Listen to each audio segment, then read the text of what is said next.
Hola de nou. Benvinguts a tots i a totes a aquesta nova entrada del canal. Avui us parlaré de l'Aquilea millefolium, milfulles o camamilla vera en català, que és una herba perenne que pertany a la família de les asteràcies. Els usos medicinals i accions farmacològiques són les següents. En ús intern és astringent i antidiarreica, per la seva riquesa en tanins, més el camasolè, la pigenina i la luteolina. És útil en cas de diarrees, colitis, diverticulitis, etc.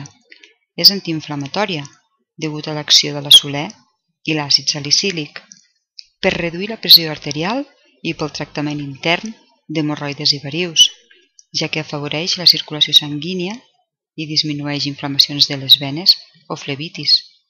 És antiespasmòdica. Pot evitar els espasmes respiratoris de l'asma, tuberculosi i altres afeccions respiratòries com les al·lèrgies. També pot pal·liar els dolors relacionats amb la menstruació. Digestiva i tònica. Els flavonoides li atorguen propietats antiespasmòdiques molt útils en cas d'espasmes intestinals, mentre que els principis amargs li donen propietats digestives i resulten adequats per a les males digestions, cremors d'estómac, vòmits, etc. També pel tractament de l'úlcera gàstrica juntament amb altres plantes. En ús extern és astringent, molt adequada per desinfectar ferides o mossegades d'animals.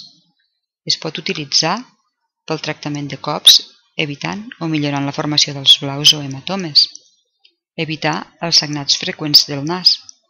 És emmenagoga, és a dir, afavoreix la menstruació en casos de regles doloroses o dismenorrea, o en presència de flux, mitjançant banys.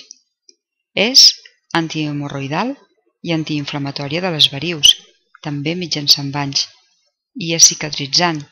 Es fa servir en ferides, llagues, cremades o úlceres. Però s'ha de tenir en compte que el contacte amb la planta fresca, per presència de cumarines, pot donar lloc a reaccions al·lèrgiques de la pell.